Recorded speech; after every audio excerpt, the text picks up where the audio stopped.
పెద్దపల్లి జిల్లా సుల్తానాబాద్ పట్టణంలో తెలంగాణ రాష్ట్ర అవతరణ దినోత్సవం సందర్భంగా జాతీయ జెండాతో పాటు బీఆర్ఎస్ పార్టీ జెండా ఎత్తిన బీఆర్ఎస్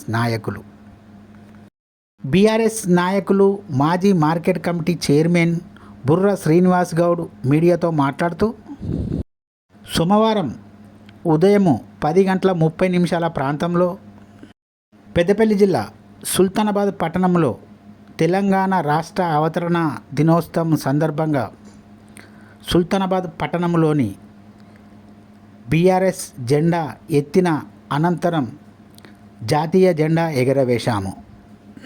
జూన్ 2న తెలంగాణ రాష్ట్రం ఏర్పడ్డది. నేటికి 11 సంవత్సరాలు అవుతుందని శ్రీనివాస్ గౌడ్ అన్నారు. ఈ కార్యక్రమంలో సుల్తానాబాద్ పట్టణానికి చెందిన బీఆర్ఎస్ నాయకులు పారుపెల్లి గుణపతి, అనుమాల బాబురావు, మాజీ ఎంపీటీసీ సూరశ్యామ్, మాజీ కౌన్సిలర్ కూకట్ల గోపి, వెయ్యికండ్ల నరేందర్, మల్లికార్జున్, ఇతర బీఆర్ఎస్ నాయకులు పాల్గొన్నారు. అడ్డం రాకన్నా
తెలంగాణ అమరవీరులకు జోహార్ జోహార్. జై తెలంగాణ.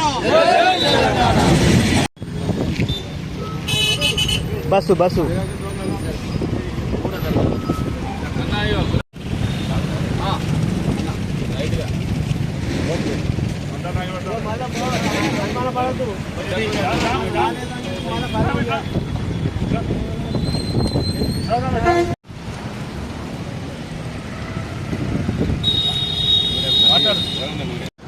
నేడు తెలంగాణ ఆవిర్భావ దినోత్సవం సుల్తానాబాద్ పట్టణంలో ఘనంగా నిర్వహించుకోవడం జరిగింది. తెలంగాణ ఆవిర్భవించి 11 సంవత్సరాలు కంప్లీట్ చేసుకొని 12వ సంవత్సరాలు అడుగుతున్న సందర్భంగా నేడు జాతీయ జెండా మరియు పార్టీ జెండా ఆవిష్కరించడం జరిగింది. తెలంగాణ రాష్ట్ర ప్రజల యొక్క ఆకాంక్ష మరియు కేసీఆర్ యొక్క దీక్ష, తెలంగాణ ప్రజల యొక్క అందరి పట్టుదలతో తెలంగాణ సాధించిన తెలంగాణను కేసీఆర్ గారి నాయకత్వంలో దాదాపు 10 సంవత్సరాలు దేశంలోని అగ్రగామి రాష్ట్రంగా నిర్మిస్తున్నటువంటి రాష్ట్రం ఈ యొక్క తెలంగాణ రాష్ట్రం. అటువంటి రాష్ట్రం సుభిక్షంగా ఉండాలి. మరొక్కసారి కేసీఆర్ నాయకత్వంలో ఈ తెలంగాణ ముందుకు పోవాలని కోరుకుంటూ ఈరోజు తెలంగాణ వేడుకలో ఈరోజు ఘనంగా నిర్వహించడం జరుగుతుంది.